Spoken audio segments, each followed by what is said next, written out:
Assalamualaikum warahmatullahi wabarakatuh. Waalaikumsalam. Alhamdulillahi wa kafa wassalatu wassalamu ala rasulil mustafa wan nabiyil mujtaba wa ala alihi wa ashabihi wa man ihtada bihadihi fahtada. Naqulu Allahumma inna nas'aluka ilman nafi'an wa rizqan tayyiban wa amalan mutaqabbalan. Allahumma nawwir qulubana bi nuri hidayatika kama nawwartal arda bi nuri syamsika wa qamarika. Allahumma fa'na bima 'allamtana wa zidna 'uluman tanfa'una fid dini wad dunya wal akhirah, amma ba'd. Para jamaah, bapak-bapak, para asatid, khususnya Pak Kiai jauh-jauh datang dari daerah ke ibu kota. Mudah-mudahan suatu saat beliau bisa mengisi lagi. Ini saya tawar, buku beliau ada di sini. Karena insya Allah saya besok mengisi lagi.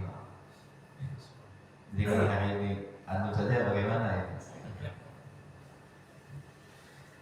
Alhamdulillah pada pagi hari ini kita bisa berjumpa kembali, insyaallah dalam rangka menunaikan rasa syukur kita kepada Allah Subhanahu wa taala.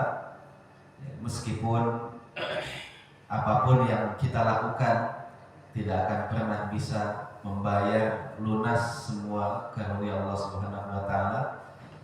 Sebagaimana hadis yang diriwayatkan oleh Imam Ahmad, "Lau anna rajulan yujarru min yaumi wulida ila ayyamut fi ibadatillah la haqqarahu dzalika yaumal qiyamah." Kalau ada orang yang Allah takdirkan bisa ibadah dari mulai lahir sampai mati, dia nggak pernah bermaksiat sekalipun, kerjanya ibadah terus. Sampai ketika sakit pun dia menyeret wajahnya untuk berangkat beribadah kepada Allah. Niscaya pada hari kiamat dia akan melihat semua pengorbanannya itu kecil sekali dibandingkan dengan begitu besarnya rahmat Allah Subhanahu wa taala. Namun demikian, kita bisa berharap sedikit yang kita lakukan ini diterima oleh Allah Subhanahu wa taala dan dilipat gandakan sebagaimana janji Allah Subhanahu wa taala, "Wa kana sa'yukum mashkura." Dan sa'i kalian, sa'i itu kan kalau dalam ibadah haji, ibadah umrah itu adalah lari kecil, bukan lari sprint. Lari kecil lah ya, sa'i itu cuma lari kecil. Wa kana sa'ikum, ya jalan langkah kecil kita ketika beribadah kepada Allah masykur, insyaallah akan diterima oleh Allah dengan penuh rasa syukur, karena Allah adalah asy-syakur, zat yang maha menerima yang sedikit dan kemudian dibalas dengan sesuatu yang sangat banyak. Kita berharap kemurahan, kemuliaan rahmat Allah Subhanahu wa taala. Mudah-mudahan sedikit yang kita lakukan ini Allah terima dan kemudian Allah berkahi, lalu Allah tumbuhkan menjadi pahala yang besar di sisi Allah Subhanahu wa taala. Para jamaah sekalian, kita akan melanjutkan kajian tadabbur ayat-ayat juz 30 kita sesuai dengan rekomendasi beberapa jamaah. Kita akan mencoba mengurutkannya. Pertemuan yang lalu kita itu surah At-Tin ya.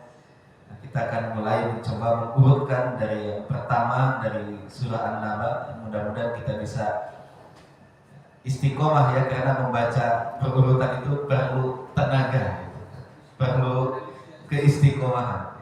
Karena lama-lama bosan. Beda dengan tematik. Tematik itu enaknya ya apapun yang kita ingin sampaikan, bapak-bapak juga nanti fresh menerimanya. Beda dengan yang sifatnya tahlili, yang dibaca dari awal sampai akhir itu cenderung sedikit membosankan. Tapi mudah-mudahan kita bisa istiqomah sampai selesai surah An-Nas. Hari ini kita akan membaca surah An-Naba. Ini materinya diambil dari catatan-catatan kecil, ya. Bukan promosi, karena ini membuat anak sekolah. Ya. Buat tadabbur juz 30.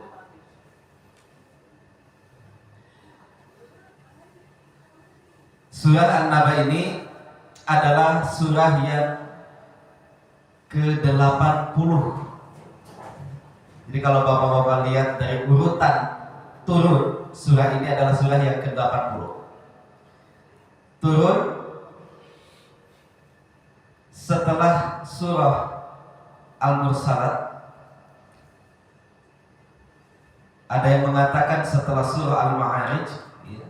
Kalau di dalam mushaf itu di urutan 78, ya, 77-nya Al-Mursalat, 78-nya adalah An-Naba, ya, 79-nya An-Nazi'ah, gitu. Nah, ini kalau di urutan mushafnya. Yang dekat dengan mushaf bisa dicek langsung, dilihat. Ya, yang tadabbur itu paling enak lihat hurufnya. Yang lihat hurufnya ada pahalanya. Intinya surat ini nanti akan membicarakan 4 tema utama. Pertama tentang berita yang sangat besar. Yang kedua tentang kekuasaan Allah Subhanahu wa taala. Yang pada akhirnya kalau orang sudah mengakui kekuasaan Allah yang tidak terbatas ini, maka tidak ada alasan lagi baginya untuk mengingkari hari kebangkitan. Nanti kan kita jelaskan. Kemudian menceritakan peristiwa-peristiwa yang terjadi pada hari kebangkitan, dan yang terakhir menjelaskan tentang nasib, ya, 2 kelompok manusia. Ada orang-orang yang at-taghin, yang melampaui batas, ada orang-orang al-muttaqin, orang-orang yang bertakwa. Ini sekilas isi dari surah An-Naba. Kita akan membaca bagian yang pertama tentang berita yang sangat besar. Allah Subhanahu wa taala berfirman, A'udzu billahi minasyaitonir rajim, amma yatasaalun. Amma itu sebetulnya ada alifnya, tapi cuma dibuang, ya. Ketika kita menjelaskan sesuatu yang penting, terkadang protokolernya jangan terlalu lengkap lah, gitu ya. Kalau lagi urgent itu prosedur protokolernya kalau bisa dibuang, dipersingkat, ya dipersingkat saja, ya. Amma yatasaalun. Misalnya kalau bapak-bapak itu ingin menyampaikan ada kebakaran, kan tidak mungkin dengan protokoler biasa. Bapak-bapak, ibu-ibu, ini mohon maaf ada kebakaran di rumah. Nggak perlu, langsung aja teriak kebakaran, selesai. Ya, jadi ada masa-masa, ada momen-momen di mana kalimat-kalimat itu harus menyesuaikan dengan keadaan. Ini kalau di dalam bahasa Arab, mudah-mudahan nanti bapak-bapak punya kelasnya. Ini namanya ilmu ma'ani, dibahasnya di dalam ilmu ma'ani. Mengungkapkan sesuatu sesuai dengan kondisinya. Makanya nanti ada al-ijaz, bagaimana mempersingkat sebuah ungkapan, bagaimana al-itnab, memperpanjang sebuah ungkapan. Itu tergantung kondisinya masing-masing. Nah, ini contohnya, ada kata yang ada huruf yang dibuang, sebetulnya amma yatasaalun. Aslinya begitu, Pak. Ya, cuma alifnya dibuang. Ya, untuk mempersingkat. Karena pertanyaannya penting sekali, urgen sekali pertanyaan. Amma yatasaalun, tentang apa sih mereka saling bertanya-tanya? Maksudnya orang-orang Mekah pada saat itu. Anin naba'il azim, tentang berita yang sangat besar. An-naba itu artinya berita besar, ditambah al-azim itu berita yang besar plus yang sangat agung. An-naba'nya berita yang besar, al-azimnya yang sangat agung, yang sangat dahsyat. Berita yang sangat besar dan dahsyat. Ini An-Naba al-Azim. Penggalan ayat ini ingin mengajarkan kepada kita ini sesekali, kalau bertanya itu, tolong tanyakan pertanyaan-pertanyaan yang urgen, ya. Pertanyaan-pertanyaan yang penting, yang menyangkut amal kita, yang menyangkut kehidupan akhirat kita. Kenapa demikian? Para ulama itu suka menyindir. Ada pertanyaan-pertanyaan yang tidak penting, tapi dampaknya kalau dijawab luar biasa. Kalau dijawab, dampaknya luar biasa. Apa contohnya itu yang paling populer? Contohnya adalah orang tua Nabi itu di surga dan di neraka. Itu pertanyaan nggak penting, nggak penting. Apapun jawabannya tidak akan mempengaruhi nasib bapak-bapak. Apapun jawabannya tidak menambah amal soleh kita. Tapi Tapi dampaknya kalau dijawab lihat. Kalau saya jawab di neraka sesuai hadis Nabi, apa respon bapak-bapak? Sampai begitu ya kan? Itu kalau dijawab pertanyaan itu dampaknya luar biasa. Padahal pertanyaan itu tidak terkait dengan amal, tidak terkait dengan akidah kita, tidak terkait dengan keimanan kita, tidak terkait dengan keselamatan kita. Semua ulama sepakat. Jawaban pertanyaan ini tidak akan terkait dengan kesolihan kita. Beda dengan pertanyaan gimana cara wudhu yang benar. Nah itu baru pertanyaan bagus gitu ya. Bagaimana caranya sholat dengan khusyuk? Terkait dengan amal kita, terkait dengan nasib kita, bukan terkait dengan nasib orang lain. Itu kan nasib orang lain. Jawabannya apapun tidak akan mempengaruhi nasib bapak-bapak. Tapi ketika ditanyakan, lihat gelombangnya pecah luar biasa. Sebagian karena bergantung kepada hadis sahih yang diriwayatkan oleh Imam Muslim kekeh dengan jawabannya, sebagian dengan kecintaannya kekeh dengan jawabannya. Nggak nemu-nemu gitu. Padahal tadi pertanyaan itu tidak akan menambah amal soleh kita dan tidak akan merubah apapun nasib kita nanti pada hari kiamat. Gitu ya, an-naba itu adalah berita yang besar. Makanya orang yang membawa berita yang besar namanya nabi. Ada nabi, gitu. Nabi dan rasul. Nabi itu berasal dari kata an-naba, salah satunya berita yang besar. Jadi nabi itu ditugaskan oleh Allah untuk menyampaikan hal-hal yang urgent, berita-berita yang penting, ya, berita-berita yang penting itu namanya nabi. Ada lagi dari kata an-naba, an-naba itu artinya tempat yang tinggi. Karena nabi kedudukannya sangat tinggi di sisi Allah Subhanahu wa taala. Itu akar kata dari an-naba. Salah satunya sebagian ulama menyatakan nabi sendiri berasal dari an-naba ini. Ya. Orang yang membawa berita yang sangat besar, yang sangat besar. Apa sebenarnya an-naba al-azim itu? An-naba al-azim itu banyak penafsirannya, tapi yang paling populer an-naba al-azim itu kiamat. Karena tidak ada berita yang paling besar kecuali berita tentang kiamat. Ini kalau ada berita, ini kalau ada berita tiba-tiba 02 dilantik, berita besar bukan?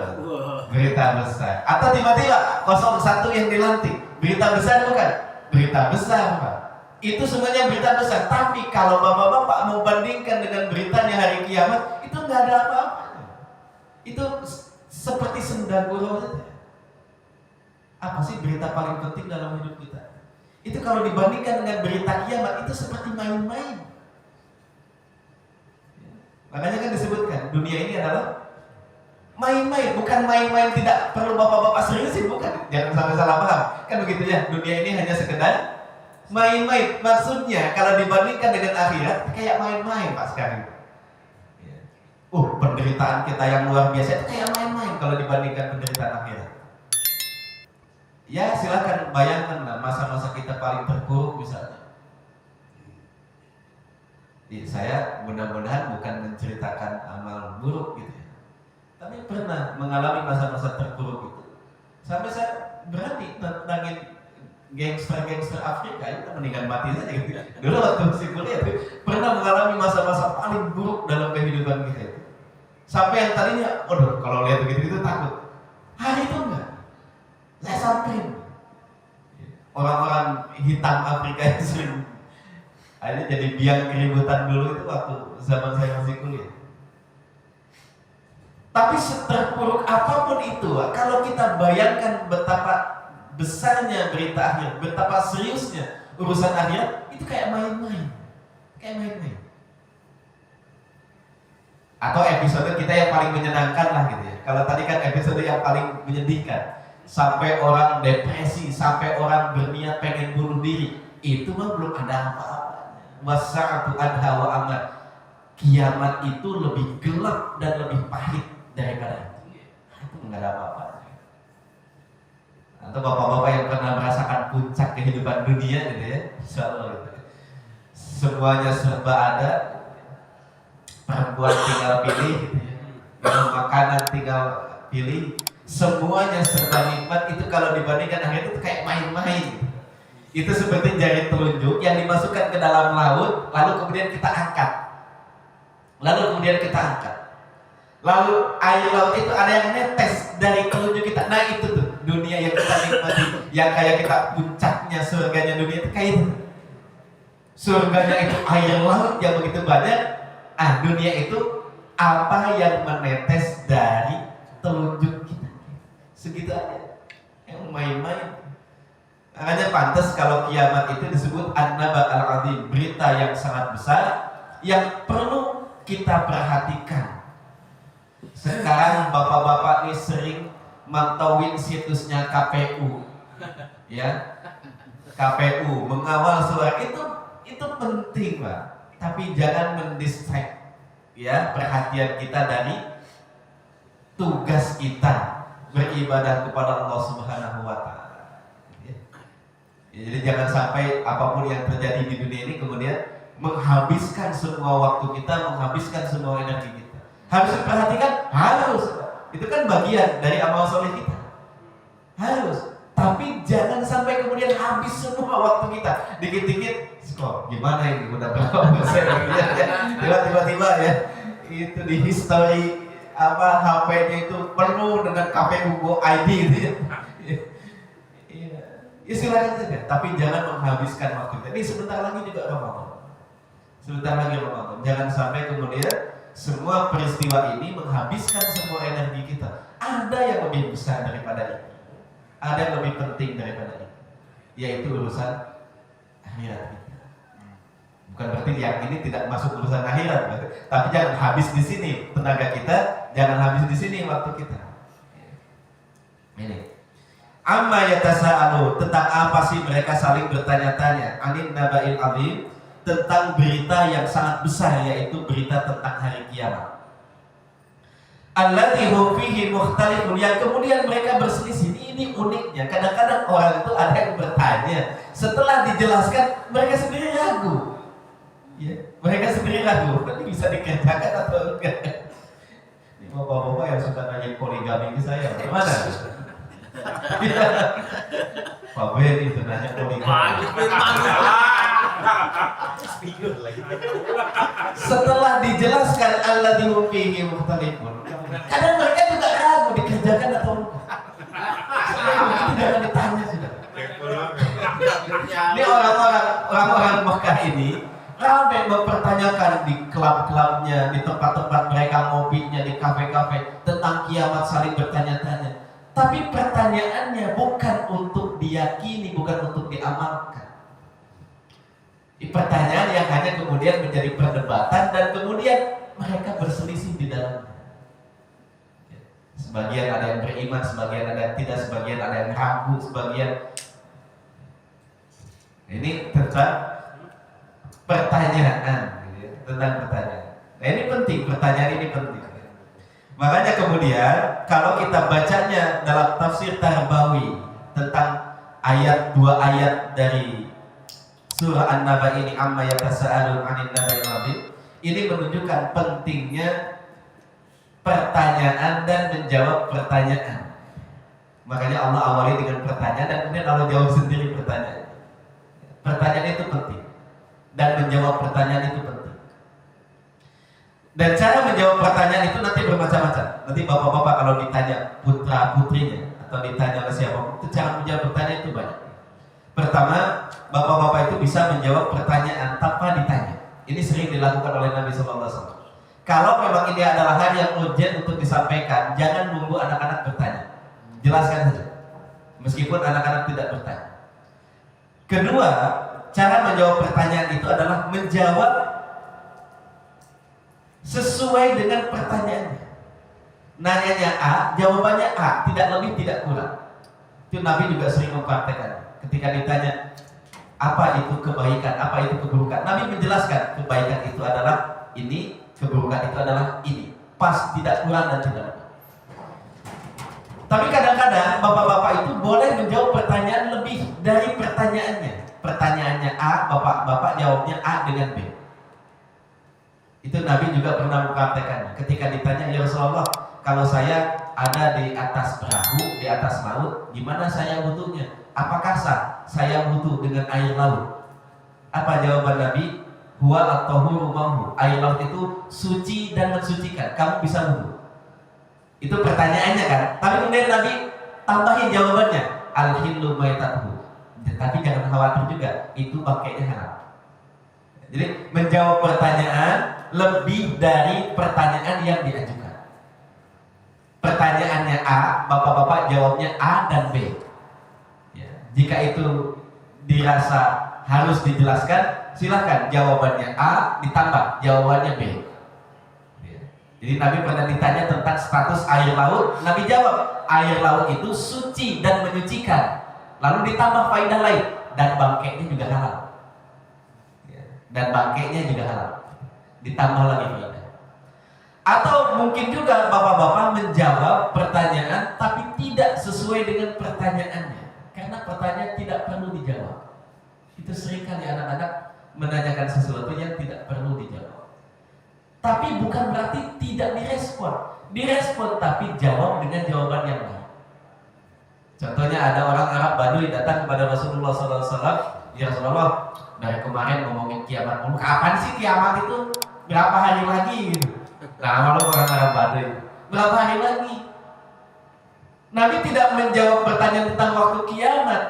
Nabi justru menjawab dengan pertanyaan balik kepada Arab Baduy. Kamu udah siap apa belum? Ya, kata orang Arab Baduy itu, belum siap sih, cuma saya itu cuma punya satu modalnya. Saya itu cinta kepada Allah dan cinta kepada Rasul. Cuma itu aja tuh. Ya, persiapannya. Saya itu puasa ma'adatullah min katsiris saum. Aku tidak menyiapkan banyak puasa. Aku tidak menyiapkan banyak sholat untuk kiamat itu. Cuma satu yang saya siapkan, kecintaan saya kepada Allah dan Rasul. Kemudian beliau menjawab, al-mar'u ma'a man habba. Seseorang akan dikumpulkan dengan orang yang dia cinta. Jadi meskipun kamu tuh gak banyak puasanya, tapi kalau kamu benar cinta kepada Nabi itu dikumpulkannya bersama Nabi. Ya, meskipun sholatnya tidak sampai bengkak-bengkak seperti beliau, tapi nanti dikumpulkannya bersama Nabi. Karena Nabi itu mengatakan al-mar'u ma'a man ahabba. Orang-orang akan dikumpulkan dengan orang yang dia cinta. Ya, kasih tahu anak-anak kita ya, penting sekali. Jangan sampai dikumpulkan dengan Lionel Messi, ya. Jangan sampai dikumpulkan dengan CR7 gitu. Apalagi yang perempuan dikumpulkan dengan bintang K-pop. Jangan. Mereka harus berkumpul bersama Nabi SAW. Mereka harus berkumpul dengan Abu Bakar, dengan Umar, dengan para sahabat yang lain. Ya tapi kan amalnya nggak begitu. Ya nggak, amalnya itu nanti urusan dua. Ya. Yang nomor satu itu adalah kecintaan kepada Nabi SAW. Itu pernah ditanyakan secara spesifik. Anas bin Malik itu pernah meriwayatkan ada orang datang kepada Rasulullah kemudian bertanya, ya Rasulullah, madza taqulu fi qaumin ahabba qauman wa lam yalhaq bihim? Ya Rasulullah, apa pendapatmu tentang orang yang mengidolakan seseorang tapi amalnya nggak mirip-mirip gitu? Kata Nabi, itu pasti dikumpulkan dengan orang yang diidolakan. Meskipun amalnya nggak mirip, ya nggak mungkin mirip kita dengan namanya Rasulullah SAW. Ya. Dilihat dari jumlah istrinya aja nggak mirip bapak-bapak. Apalagi sholat tahajudnya yang sampai bengkak-bengkak kaki. Ini amma yatasaalun 'anil naba'il 'adzim, tentang pentingnya bertanya dalam konteks pendidikan. Ya, bertanya dan menjawab pertanyaan. Ayat 1 dan ayat 2. Alladzi hum fihi mukhtalifun, meskipun nanti setelah pertanyaan dan dijelaskan apa yang ditanyakan, terkadang orang-orang itu berbeda dalam menyikapinya. Enggak masalah. Kalla saya'lamuna thumma kalla saya'lamun. Ayat 4 dan 5 itu kalimatnya mirip. Kalla saya'lamun. Diulang, thumma kalla saya'lamun. Ini nanti akan banyak ayat-ayat yang seperti ini. Ya, nanti di dalam surat Takatsur ada, di dalam surah-surah yang lain juga ada. Nah, kita pegang aja prinsipnya dulu untuk tadabbur. kalau ada kalimat yang diulang di dalam Al-Quran, itu mesti para ulama itu pendapatnya dua. Satu, sebagai taukid atau penguat. Jadi kalimat berikutnya yang mirip itu penguat kalimat yang pertama. Yang kedua, kalimat pertama itu berbeda artinya dengan kalimat yang kedua. Pokoknya kalau ada kalimat yang sama mesti fa inna ma'al usri yusra, inna ma'al usri yusra. Kalimatnya sama. Ya. Nanti di surah-surah lain, nanti di surah Ar-Rahman itu paling banyak kalimat yang sama. Fa bi ayyi ala'i rabbikuma tukadziban. Apa tukadziban yang pertama itu sama dengan tukadziban yang ke-7, ke-8, ke-9? Itu banyak ulama mengatakan enggak, beda. Masing-masing ada artinya. Sama dengan itu. Kalla saya'lamun, kalla itu kok jangan begitu. Ya. Kalau sudah dijelaskan itu, ya diamalkan. Kalau sudah dijelaskan, ya diyakini. Orang nanya kepada Rasulullah tentang kiamat, lalu dijelaskan oleh Rasulullah. Setelah itu, ada yang beriman, ada yang tidak beriman. Kemudian ditegur oleh Al-Quran. Kalla, jangan sampai kemudian ada orang yang masih tidak mempercayai hari kebangkitan. Saya alamu, kelak dia akan tahu akibat dari perbuatannya. Kalimat-kalimat seperti ini, kalau Allah itu sudah tidak mengancam secara eksplisit, gitu ya, itu menunjukkan ada kemarahan yang luar biasa. Itu persis seperti bapak-bapak tuh, kalau udah jengkel banget, itu udah nggak keluar lagi ancamannya. Apa ancamannya yang paling biasa? Kalau kamu begini, ya, bapak nggak kasih uang jajan, itu masih ada ancaman, itu masih biasa.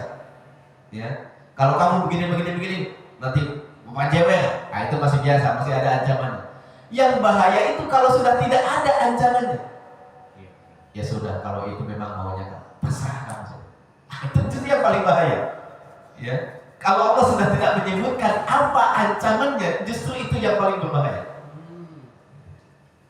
Wis semuanya terserah sampai aja. Itu artinya Allah sudah tidak mau melihat lagi, terserah dia. Yang diancam itu masih diharapkan dia akan balik.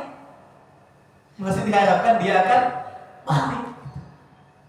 Kalau Allah mengancam, itu Allah berharap orang itu mau balik lagi.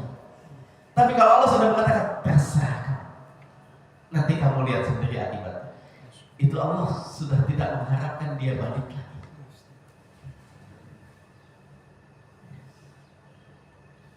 Jadi kalau saya namun sekali-kali jangan berbuat seperti itu. Saya namun kelak mereka akan tahu akibatnya. Tsumma kalla saya lamun, kemudian diulang lagi, nanti mereka akan tahu akibatnya. Jadi menarik sekali karena banyak tafsirannya. Misalnya, kalla saya lamun yang pertama itu mereka akan tahu akibatnya di dunia. Saya lamun yang kedua mereka nanti lihat, akan mereka tahu akibatnya di akhirat.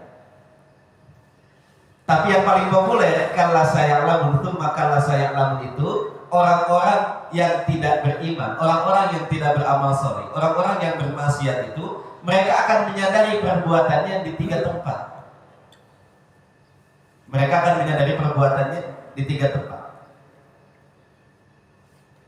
Pertama, ketika mereka mati, ketika mereka sakaratul maut, idza mata ahadukum, kalau salah seorang di antara kalian mati, maka Allah akan memperlihatkan tempat tinggalnya. Jadi kalau kita sedang sakaratul maut, kelihatan surga dan neraka. Sekarang mah cuma diceritain aja, surga itu begini, neraka itu begini. Nanti ketika bapak-bapak semua sakaratul maut, Allah akan memperlihatkan ini tempat tinggal. Dan yang pertama kali akan ditampilkan yang mana? Tempat tinggal yang tidak akan kita tinggali. Ini saya doakan mudah-mudahan semua husnul khotimah. Nanti kalau sedang sakaratul maut, yang paling pertama kali ditampakkan itu adalah neraka. Hadza maq'aduka. Ini tempat tinggalmu. sampai kita sedih. Tapi itu kalau kamu tidak beriman dan beramal soleh. Nah, tempat tinggalmu ini. Allah kemudian geser lagi slide-nya. Nah, ini tempat tinggal. Kenapa Allah perlihatkan dua-duanya? Karena kita itu sebetulnya meskipun tidak pernah nyicil KPR-nya, udah punya rumah dua. Ya. Di dalam hadis-hadis sahih itu disebutkan setiap orang itu sudah disediakan dua rumah. Satu rumahnya di neraka, satu rumahnya di surga. Satu rumahnya di neraka. Saya udah punya rumah di neraka, meskipun nggak pernah bayar gitu ya, nggak pernah nyicil gitu ya, nggak pernah beli. Satu lagi rumah di surga sudah disiapkan. Bapak-bapak juga sama, sudah punya rumah di neraka satu, rumahnya di surga satu. Kalau amalan kita baik, nanti akan diperlihatkan rumah yang tidak akan kita tinggal. Ini rumahmu yang di neraka nih, tapi kamu karena amalnya bagus, ini tidak akan ditempati. Nah, kamu nempatinya rumah ini. Lalu buat siapa rumah yang ada di neraka? Itu nanti untuk orang-orang kafir saja. Kita wariskan. Ya. Sementara rumah orang-orang kafir yang ada di surga, kita yang mewarisi. Jadi kita masing-masing akan punya minimal 2 atau 3 rumah. Kenapa? Karena yang masuk surga jauh lebih sedikit daripada yang masuk neraka. Ya. Itu makna firman Allah, ulaika humul warithu alladzina yarithuna al-firdausa hum fiha khalidun. Itulah orang-orang yang mewarisi. Salah satu yang diwarisi oleh dia adalah rumah orang-orang kafir yang tidak akan masuk surga. Rumahnya yang ada di surga diwariskan kepada orang beriman. Nah, lumayan dapat warisan. Nah, satu, kelak nanti dia akan tahu ketika dia sakaratul maut. Yang tidak beriman ini diperlihatkan dulu rumahnya di surga. Ini rumahmu di surga, senang dia. Setelah itu diganti slide. Tapi kamu tidak beriman, rumahmu yang ini. Kemudian kapan lagi mereka akan mengetahui akibat dari perbuatan mereka ketika mereka sudah ada di alam kubur. Itu dulu Rasulullah SAW pasca perang Badar itu kan mayat-mayat korban perang itu kan dikubur di satu lubang. Kemudian Rasulullah bertanya kepada mereka, Inna qad wajada ma wa'ada rabbuna haqqan, fahal wajadtum ma wa'ada rabbukum haqqan? Kami kaum muslimin telah menjumpai apa yang dijanjikan oleh Tuhan kami. Nah kalian orang-orang kafir maksudnya itu orang-orang Umayyah bin Khalaf dan kawan-kawan yang mati di perang Badar ditanya oleh Nabi setelah mereka mati, hal wajadtum ma wa'ada rabbukum haqqan? Nah, sekarang udah kelihatan gak apa yang dijanjikan oleh Tuhan kalian? Para sahabat bingung, Rasulullah kan udah mati, emangnya pada ngerti? Ya, kita tidak mengerti, tapi mereka sudah menjumpai apa yang dijanjikan oleh Tuhan.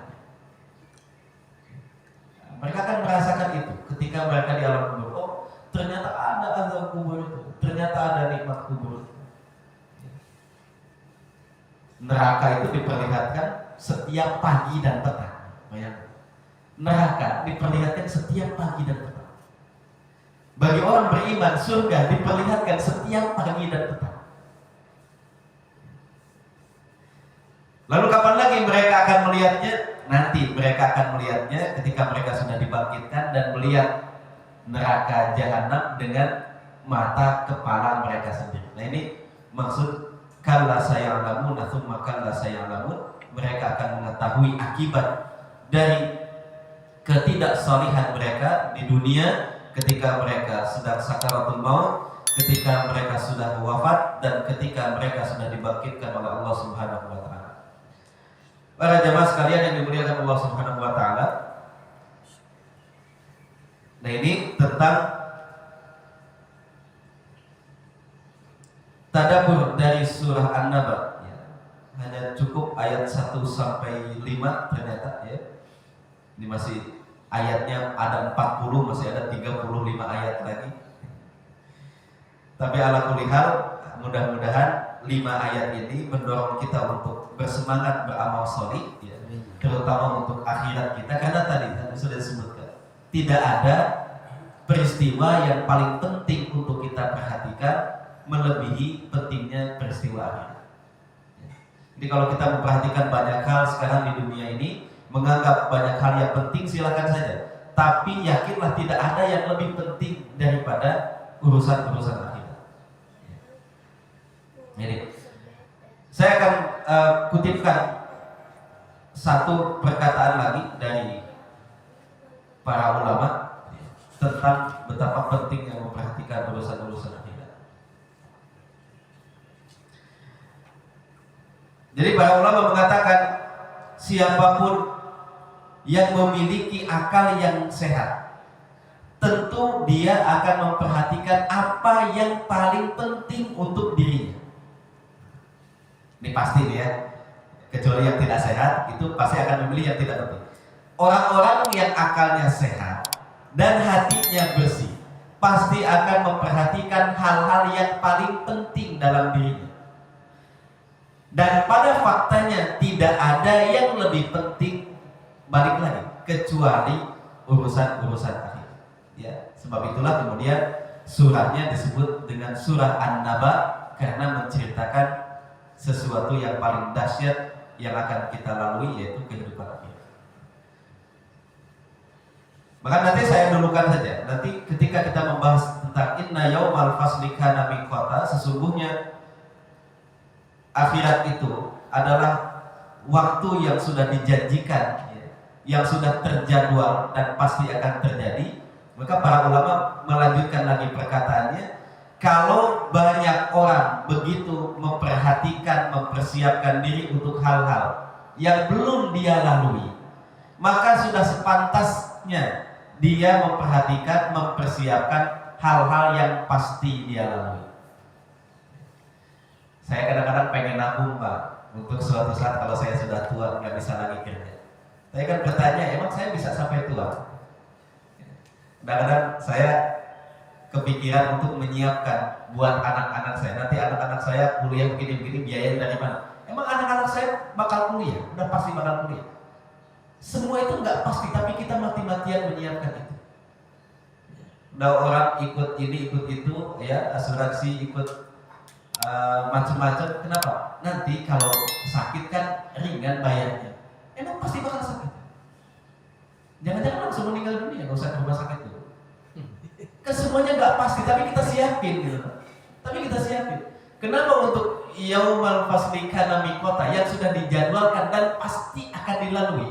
Itu tidak seserius itu persiapannya.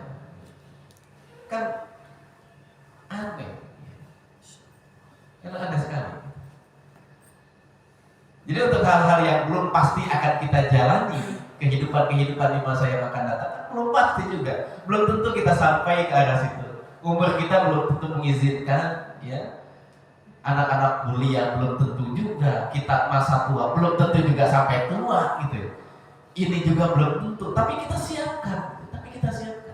Dan itu sah-sah saja. Bukan berarti bapak-bapak tidak boleh menyiapkan itu semua, silakan siapkan. Tapi kalau untuk hal yang belum pasti saja kita begitu serius menyiapkannya, seharusnya kan untuk hal-hal yang sudah pasti akan terjadi lebih serius lagi mempersiapkan. Nah itu para jamaah yang dimuliakan Allah Subhanahu Wa Taala, ini bisa saya sampaikan. Saya kembalikan kepada Pak Haji Edi. Silakan. Ada pertanyaan? Silakan kalau ada yang bertanya. Ada Pak? Pak Alif, silakan. Ustaz, kita pernah melakukan mal-mal nih. Ya maling, mabuk. Tapi di Indonesia ini kan nggak ada hukum, misalnya mencuri nggak ada potong tangan nih Pak Ustaz. Terus kita kan sudah lewat gitu. Nah, bagaimana nanti di akhirat sama kita akan hukum lagi Pak Ustaz setelah tobat? Gitu. Baik. Jazakumullah khairan. Jadi semua hukuman-hukuman yang tadi disebutkan, misalnya rajam, ya, kemudian potong tangan, semua hukuman-hukuman ada. Dan hukuman-hukuman qisas itu hanya boleh dilakukan oleh pemerintah. Ketika tidak tersedia pemerintah yang bisa melakukannya, maka hukum itu tidak dilaksanakan. Kewajiban kita adalah bertaubat kepada Allah Subhanahu wa taala, dan insya Allah jika taubatnya diterima, urusan selesai. Tinggal bagaimana mengembalikan apa-apa yang sudah diambil. Ini yang paling berat. Makanya para ulama mewanti-wanti, 70 kali kamu melakukan kesalahan kepada Allah itu masih lebih mudah ketimbang 1 kali kamu nyolek orang lain. Berat, sulit taubatnya misalnya. Itu 1 orang kalau 200-300 juta loh, banyak banget. Masya Itu masih mau aja sih. Itu kalau kecolek segitu banyak itu gimana? Iya. Berat sekali. Kata para ulama, mending kamu 70 kali berbuat kesalahan langsung kepada Allah Subhanahu wa taala ketimbang 1 kali kamu colek 1 orang. Ya, karena itu nanti prosedur taubatnya sedikit lebih rumit daripada dosa kita kepada Allah Subhanahu wa taala. Kalau sudah terlanjur pernah ngambil gitu ya, maka apa yang kita ambil dikembalikan kepada pemiliknya. Sudah tidak ada lagi pemiliknya, kembalikan kepada ahli warisnya. Sudah tidak ada lagi ahli warisnya, kembalikan kepada kerabatnya. Tidak diketahui di mana kerabatnya, sedekahkan atas nama orang yang pernah kita ambil. Apa begitu akan selesai? Enggak selesai. Enggak selesai, karena nanti di akhirat orang itu tetap nagih. Lah kan bukan saya yang sedekah, Bapak mau menyebutkannya sama saya. Itu tetap akan dipersoalkan. Tapi kalau taubat kita diterima, Allah yang akan menyelesaikan. Allah yang akan menyelesaikan. Jadi orang yang pernah kita zalimi itu tetap bakalan nagih meskipun kita sudah sedekah atas nama dia. Kita pernah ngambil 1 juta duitnya dia, 10 juta kita sedekah atas nama dia, nggak akan selesai. Nggak akan selesai. Dia tetap akan nagih. Enggak, kamu kan punya utangnya ke saya, bukan ke kotak amal. Akan begitu. Utangnya kan ke saya. Saya yang ditipu, bukan masjid. Saya yang ditipu, bukan kaum miskin yang lain. Saya yang ditipu. Maka dia nanti akan datang, ya Allah saya pernah ditipu. Tapi karena kita sudah taubat, semua prosedur taubat yang sudah kita jalani, termasuk mensedekahkan itu ya. Itu kan prosedur taubat. Tapi urusan sama orang itu belum kelar. Nanti orangnya datang kemudian di hadapan Allah kita di sidang. Terus bagaimana jalan keluarnya? Kata orang ini, nggak mau, pokoknya saya minta sekarang dia bayar. Nanti Allah yang tanggung jawab. Kamu mau dibayarnya pakai apa? Apa mau pakai surga yang ini? Kan itu diperlihatkan. Ada surga nih kayak gini. Wah itu buat para nabi kan itu. Bukan itu bukan buat para nabi, bukan buat para syuhada. Itu bagi kamu. Kalau kamu mau mengikhlaskan apa yang pernah terjadi di antara kalian.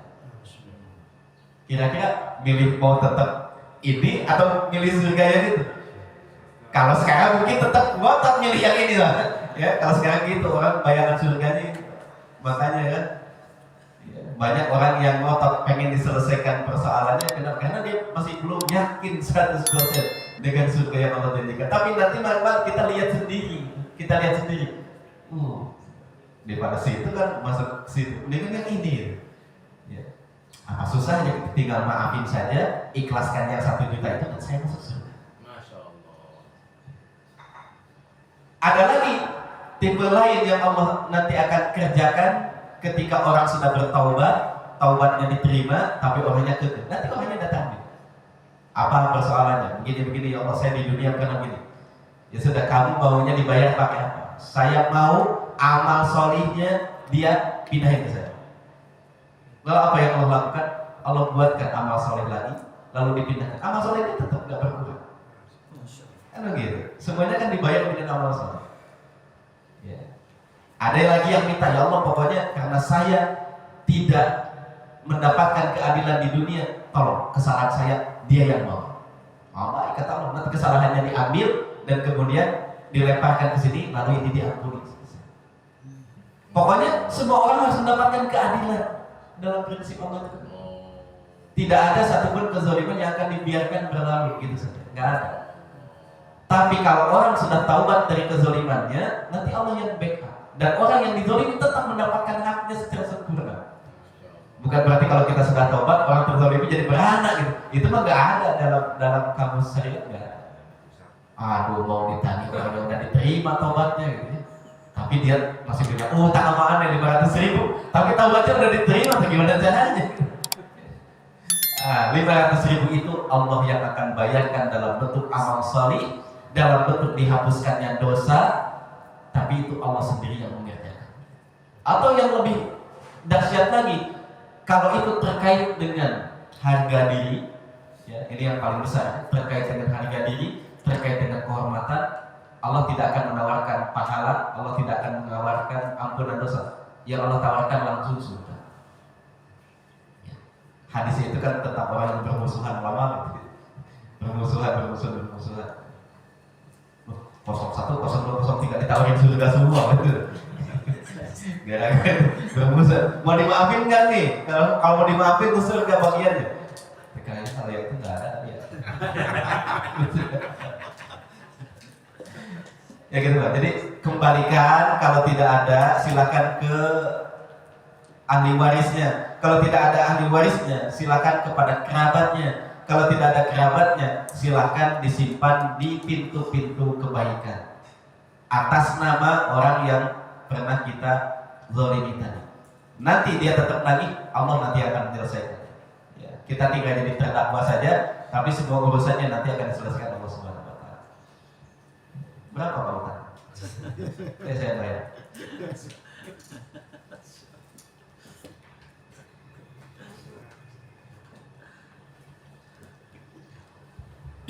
Ada lagi? Pak Abbas, silakan Pak Abbas. Waalaikumsalam. Mau tanya nih, masalah ruh ini sekarang ini ada di alam kubur atau ada di mana nih Tad yang sudah meninggal ini?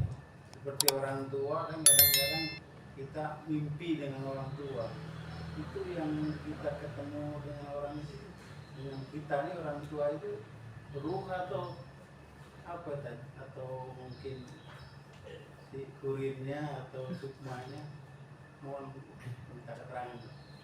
Ya. Jazakumullah khairan.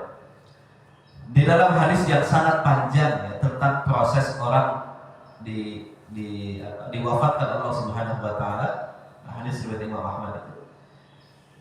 Jika seorang mukmin yang baik amalnya meninggal dunia, malaikat itu berkumpul di sekelilingnya, memberikan kabar gembira, lalu diambil dengan cara yang sangat perlahan. Kemudian setelah keluar ruhnya, dikafani dengan kafan dari surga, sudah siap kafannya. Ketika Pak Benny masih sibuk nyari kapan, kapannya udah ada sebetulnya. Cuma yang dikafani ruhnya. Jasadnya dikafani, ruhnya juga dikafani. Kalau di sini yang nyari kan bapak-bapak dia. Kalau ada yang meninggal buat nyari kafannya. Kalau ruhnya itu malaikat yang mempersiapkan dengan kafan dari surga. Lalu diangkat ke atas, ke langit. Di langit mereka diucapkan selamat datang, marhaban. Biruh as-salih bil jasad as-salih. Selamat datang ruh yang baik yang dulu ada di jasad yang baik. Ya, kemudian mereka disambut, setelah itu dikembalikan ke dunia dan dikembalikan ke kubur karena mereka harus menjawab pertanyaan. Sama yang ruh yang tidak baik juga sama. Mereka kemudian ketika diwafatkan, malaikat berkumpul, tapi begitu ruhnya dicabut dengan sangat keras, malaikat saling tunjuk, oh kamu yang bawa, kamu aja yang bawa. Enggak, kamu aja, anak udah kemarin. Enggak ada yang mau ambil. Waqilaman roh, waqilaman roh. Kalau sudah nyawanya keluar, wakil dikatakan, man siapa? Roh yang akan membawanya naik ke langit. Kamu aja? Enggak, kamu aja. Kalau yang tadi berlomba-lomba, saya aja. Yang ruh yang baik, giliran ruh yang buruk. Malaikat, dan kamu aja yang bawa. Nah kamu aja. Wakilan man. Salah satu terjemahan roh itu adalah dari kata ar-ruqyah. Ar-ruqyah itu artinya satu kesembuhan, dua naik. Ya. Jadi ruqyah itu menaikkan imunitas sebetulnya, karena bukan menaikkan apa ya, daya tahan tubuh, menaikkan daya tangkal tubuh kita. Kan namanya ruqyah. Wakilan man roh. Ruqyah dari kata ruqyah. Naik ke atas. Di atas mereka tidak disambut, ya. La marhaban laka, tidak ada marhaban, tidak balik lagi ke sana. Ya, kalau seandainya tidak ada ketentuan mereka harus balik lagi ke bumi, itu bumi juga gak mau nerima sebenarnya. Ya, cuma kan ketentuannya harus begitu. Mereka kemudian dikembalikan. Tapi sebelum itu, yang sholih mampir dulu dicatatkan di illiyin rohnya, ya, kemudian dimasukkan ke alam kuburnya. Yang tidak sholih dicatatkan dulu di sijin, kemudian mereka dimasukkan juga sama ke dalam alam kubur. Itu. Jadi posisinya di alam kubur. Apakah mereka bisa jalan-jalan? Ini mau khilaf beda ulama, tapi saya mengambil pendapat roh itu kalau diizinkan bisa. Ya, ketika diizinkan bisa. Riwayatnya ada banyak, ya. Misalnya ketika Mutarif bin Abdullah sedang sholat sunnah, itu ada ruhnya orang yang sudah meninggal tuh datang, nyamperin kemudian bertanya, lah kamu tadi sholat sunnah ya? Iya, cepet banget sholat sunnahnya. Iya, habis capek, habis nguburin orang. Iya, memang rata-rata orang itu begitu, kata ruh. Ya, beramal tapi nggak tahu faktanya amal yang dikerjakan itu begitu dibutuhkan di alam kubur. Kami ini yang sudah meninggal tahu betul betapa dibutuhkannya 2 rakaat itu di alam kubur. Tapi sayang kami nggak bisa sholat lagi. Nah kalian yang masih bisa sholat aja cepat-cepat gitu ya. 2 rakaat cepat, ya. Tarawihnya cepat. Padahal kata penghuni kubur gitu, kalau kalian tahu apa yang kami ketahui, itu nggak akan cara sholatnya seperti itu. Nahnu na'lamu wala na'mal. Kami tahu betul karena kami udah wafat, udah menjumpai apa yang Allah janjikan. Wala na'mal, tapi kami tidak bisa beramal lagi. Wa anta ta'lam wa la ta'mal. Kamu tidak tahu, tapi kamu masih bisa beramal. Jadi, apakah ada kemungkinan dia misalnya hadir di dalam mimpi? Ada kemungkinan itu bisa terjadi. Ya, Rasulullah bisa menjumpai bapak-bapak dalam mimpi, ya. Siapapun juga bisa menjumpai dalam mimpi. Ada yang pernah bermimpi bertemu Rasulullah? Ada ustaz yang nyeritain mimpi ketemu Rasulullah tapi sedang bawa gudang garam. Iya, ada yang cerita itu. Iya. Iya. Rasulullahnya lagi ketemu gudang garam. Ya, hati-hati. Bapak-bapak, kalau ingin berjumpa dengan Rasulullah di mimpi, silakan dari sekarang dipelajari ciri-ciri fisiknya Rasulullah. Jangan sampai ketipu. Berarti ada orang datang ngaku-ngaku Rasulullah tapi mau gudang garam. Saya Rasulullah nih. Dia nggak tahu asal mancung aja kan. Ya kan? Asal jenggotan, asal mancung udah kelar. Mau Arab nih. Rasulullah nih. Ngakunya Rasulullah. Kan banyak. Lah jangan kan yang biasa-biasa. Saya sering mendengar kiai-kiai bercerita begitu. Bertemu dengan Rasul. Jadi ini tuh pesantren ini wasiat dari Rasulullah. Saya pernah bertemu Rasulullah. Atau beliau datang pakai jubah, ya, kemudian jenggotnya putih, kemudian rambutnya rapi. Sejak kapan Rasulullah jenggotnya putih semua? Kalau Pak Ali iya. Ayo Pak, itu gampang ditipu. Ya, jadi kalau ingin melihat Rasulullah di dalam mimpi, pelajari dulu ciri-ciri fisiknya, janggutnya seperti apa, yang putihnya ada berapa helai gitu ya, rambutnya segimana, apakah dicepak Ronaldo atau yang gimana atau segini atau itu kan ada ciri-cirinya, ada tanda-tandanya. Dan setan tidak mungkin bisa menyerupai Rasulullah SAW. Kalau Bapak lihat dengan wujud seperti itu pasti Rasulullah. Kalau nggak seperti itu, bukan Rasulullah.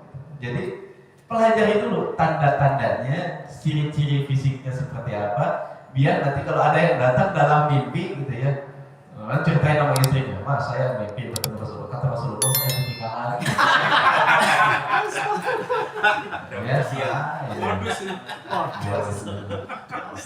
Kalau istrinya itu gimana Pak, yang datang itu yang kayak gimana? Itu rambutnya ini, jenggotnya putih, bajunya putih semua. Itu mah bukan Rasulullah. Waktu saya Pak Beni Silakan. Adanya di mana itu tanda-tanda seperti itu? Ada misalnya di banyak kitab, di antaranya di dalam Asy-Syama'il Muhammadiyah.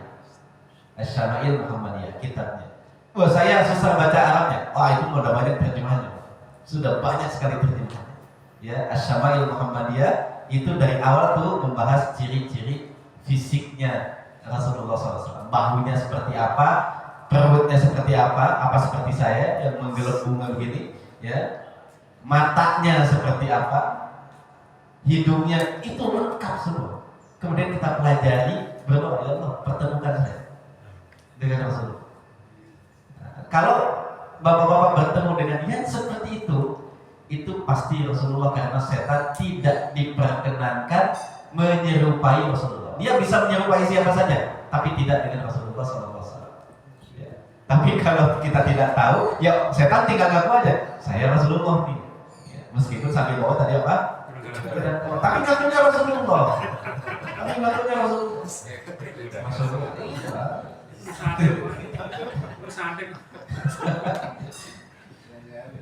Kalau ngaku Rasulullah bisa, tapi menjelma rupanya seperti Rasulullah itu tidak diizinkan. Jin itu bisa menyerupai siapa saja kecuali Rasulullah.